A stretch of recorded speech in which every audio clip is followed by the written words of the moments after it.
यो छ नि यो यसको ट्याक्क पाँचवटा चाहिँ हाम्रो स्वयंको चाहिँ खेत हो है। अहिले बन्दकी दिइएको छ 5वटा खेत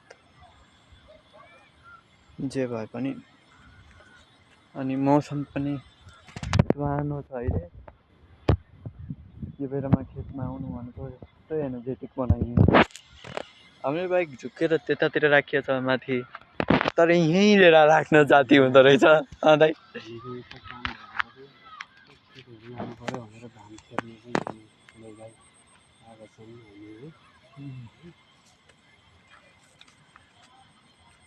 अब जे भए पनि यो के भन्नु चित्तरे चित्तरेको खेतमा ट्याक्क हजुरको त्यतातिर त्यो एरिया भनेको त्यो देख्नु भएको छ नि दाइ, त्यो झोपडी त्यो ट्याक्क हजुरको यतापट्टिको कि पहिला हाम्रो गाडी चलाउने दाइको घर छ क्या। प्रेम बा भनिन्छ नि हामीले, उहाँकै घर छ क्या।